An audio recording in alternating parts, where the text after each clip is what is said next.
Okay, you guys, so I just wanted to give you what we went over in terms of like writing a good thesis statement and addressing prompts quickly before, well, basically because I'm gone for the rest of the week. So this is something that is a bit of a new thing for me. I've been told I have to have things moving all over the screen to keep your attention, so I'm trying to keep one little cursor moving right now, but this may not be perfect, but it's something. That's the point that you see right here, folks. Perfectionism is the voice of the oppressor. Please, you got 2 days of class to write an essay. I want you to do it in class. Don't go crazy outside of class. Just do it. Next, what are we doing when we're writing a good thesis statement? We're doing these 3 things, right? Identifying key verbs in the prompt or question, identifying any of our vocabulary that we've covered so far this year. Keep in mind, please, soapstone, and of course speaker and subject are backwards here. Speaker, subject, occasion, audience, purpose, and tone, folks, are these are language, because they're created by language. They're created by the words in the text. And so, you don't have to search too far to figure out how Ronson is using language, okay? And also, these are our subject area terms. We also talked the other day about ethos being integral to speaker. We talked about logos, of course, the sort of logical appeal. Now, facts, I guess, but, don't knock yourself out. Every single fact is not necessarily the application of logos. This is more like reasoning. Are you following the argument? And pathos. Are you feeling like your emotions are being manipulated? You being asked to be scared or something. That's pathos. Logos, reasoning, ethos.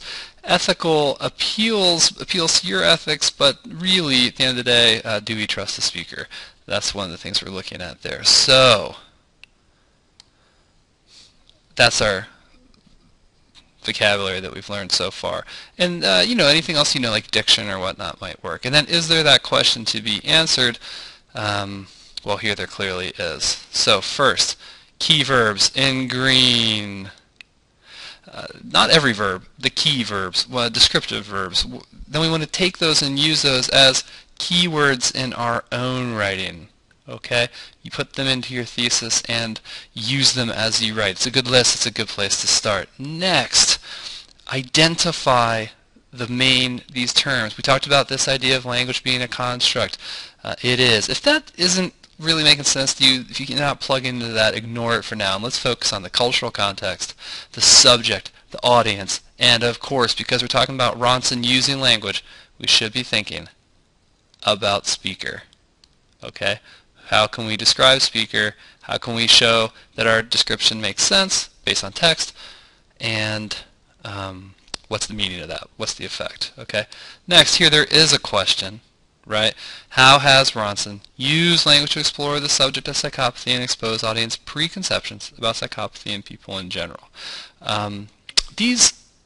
Think about ethos for a second.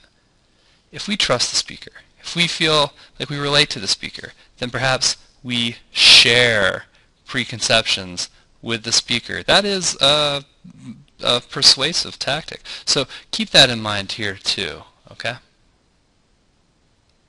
Then, writing a good thesis statement. Here I give you this basic framework, right? This basic framework is just that. It's really something that you can use as a skeleton and fill in with your own ideas. I think it was Winston shared, Ronson creates a maturing speaker by learning more about psychopaths and their behavior. That's pretty good. In order to do what, right? What is his purpose? What is he trying to get across to the audience? And I believe Sophie shared with us, creates a trustworthy speaker by using evidence to persuade the audience of his perceptions of psychopathy, of perhaps even the way people are. I think about chapter 1. What's the import of that? These narcissistic people and the ripples that their little brain waves create on mankind. Okay, now to the next part.